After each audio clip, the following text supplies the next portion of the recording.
महाविद्यार्थी मित्रांनो, आजच्या व्हिडिओमध्ये आपण पाहूयात वर्ग समीकरणाचे उपयोजन. कारण आपण कोणतंही गणित शिकतो तर ते उपयोजित कुठे करायचं आहे किंवा वापरायचं आहे कुठे, ॲप्लिकेशन त्याचं काय आहे नक्की हे पाहणं खूप महत्त्वाचं असतं. तर त्यासाठी आपल्याला एक त्यांनी उदाहरण दिलेलं आहे, ते आपण पहिल्यांदा वाचूयात.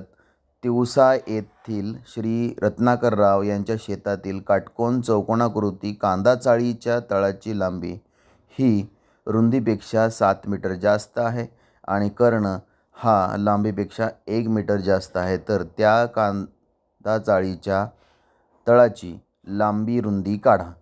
यामध्ये सर्वप्रथम आपण जे उदाहरण आहे ते वाचून घ्यायचं आहे. वाचल्यानंतर आपण त्याचे भाग करायचे आहेत. कोणते भाग करायचे आहेत तर त्याच्यामध्ये 2 भाग करायचे आहेत. एक दिलेल्या माहितीचा भाग, एक सोडवायच्या माहितीचा भाग. दिलेल्या माहितीचा जो भाग असतो आणि सोडवायचा जो भाग असतो याच्यामध्ये तर हा शब्द शक्यतो आलेला असतो.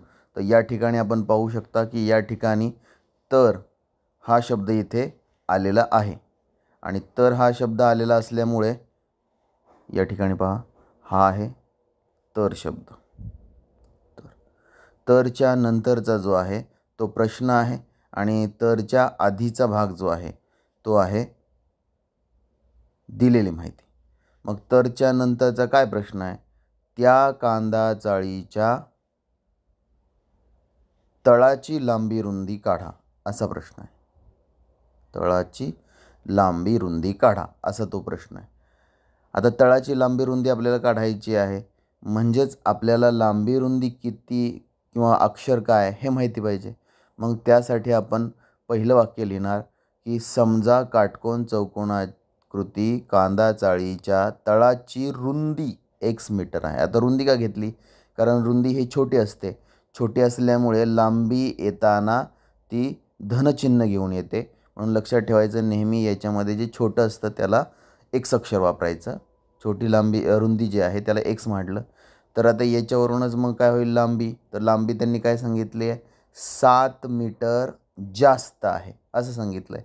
म्हणजेच लांबी x अधिक 7.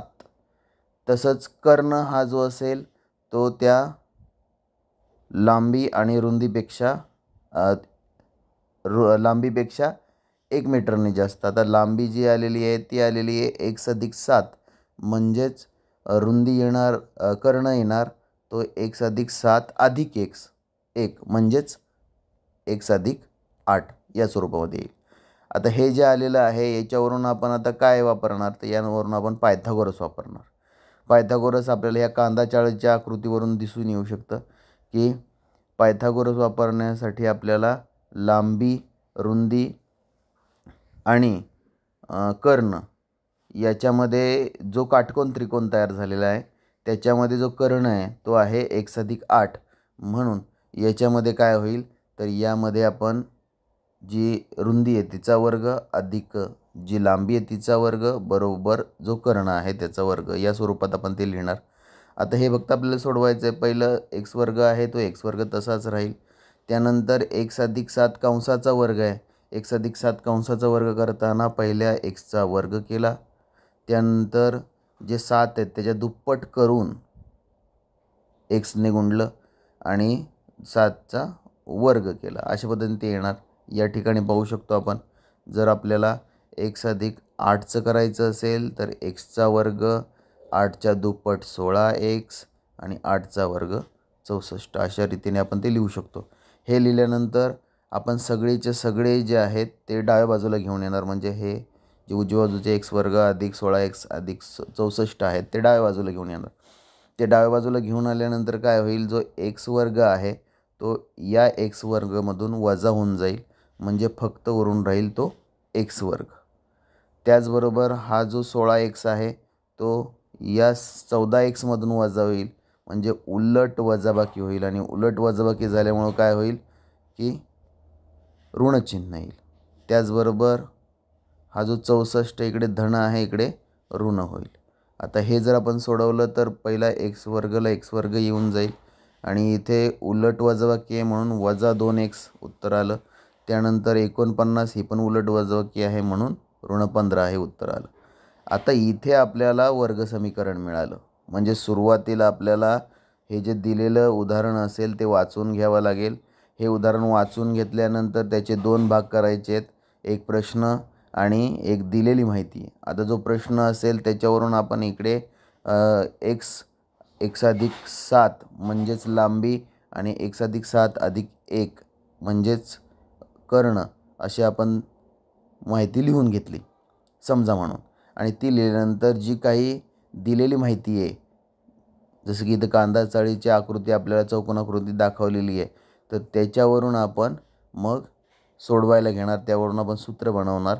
या ठिकाणी आपण समीकरण बनवलेलं आहे. आता समीकरण बनवल्यानंतर जे मागे केलं त्या पद्धतीनेच आपल्याला करायचं आहे. या ठिकाणी आपण पाहू शकतो की यामध्ये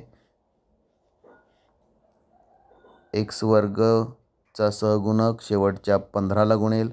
15ला गुणल्यानंतर जे 15 आहेत त्या 15चे आपल्याला गुणाकार येणाऱ्या 2 संख्या शोधायच्यात. आणि त्याचबरोबर मधलं जे चिन्ह आहे शेवटचं जे चिन्ह आहे त्याच्यावरून मधली संख्या काय येणार ते पाहणार. तर मधली संख्या ही वजाबाकी येणार. मग वजाबाकी 2 येणाऱ्या आणि गुणाकार 15 येणाऱ्या संख्या पाहायच्यात आपल्याला.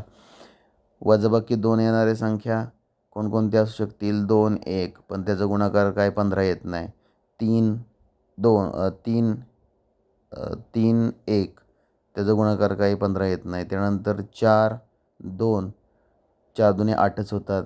नंतर 5, 3, 5 त्रिक 15 होतात. म्हणजे 5 आणि 3 या त्या संख्या मिळाल्या.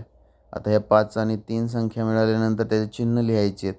तर शेवटच्याला ऋण चिन्ह आहे, म्हणजे मोठ्याला ऋण राहील आणि छोट्याला धन चिन्ह येऊन जाईल. वजाबाकी असल्यामुळे दोघांना भिन्न चिन्ह हवी आहेत. मग आता तसं आपण केलं. ते केल्यानंतर मग मधलं पद लिहून घेतलं. या ठिकाणी आपण पाहू शकतो की मधलं पद जे ऋण 2x होतं त्याच्याऐवजी आपण ऋण 5x अधिक 3x लिहून घेतले. ते लिहिल्यानंतर मग पहिल्याचे दुसऱ्याचे दोघांचे गट केले. ते गट केल्यानंतर आता सामायिक काढायचं आहे. एक सामायिक निघाला, x अधिक 5 राहिले. 3 सामायिक निघाला, x वजा 5 राहिले. त्यानंतर हे जे आहेत यामधून पुन्हा हा जो x वजा 5 आहे, x वजा 5 आहे तो सामायिक निघेल. मग तो सामायिक निघाला तर हा x आणि हा अधिक 3 हे दुसऱ्या कंसात येतील. मग आता याच्यानंतर हा जो पहिला कंस आहे तो बरोबर 0 किंवा दुसरा कंस आहे तो बरोबर 0. पहिला कंस बरोबर 0 असेल तर ऋण 5 हे उजव्या बाजूला जातील. x बरोबर 5 होतील. धन 3 आहेत ते उजव्या बाजूला जातील, ऋण 3 होतील. परंतु आता हे उदाहरण घेताना आपण लांबीचं उदाहरण घेतो आहे किंवा रुंदीचं उदाहरण घेतो आहे. जे काय आपल्याला मोजायचं असतं ते सेंटीमीटर मीटरमध्ये येतं. ते ऋण कधीच असत नाही. म्हणून ऋण नसणारे आणि ऋण नसणारे म्हणून धनवालं जे उत्तर आहे तेच बरोबर आहे असं मानून आपण या ठिकाणी x बरोबर 5 घेणार. त्याच्यावरून 7 मिळवले तर रुंदी मिळेल. म्हणजे अशा पद्धतीने त्याची लांबी आणि रुंदी आपल्याला मिळू शकेल.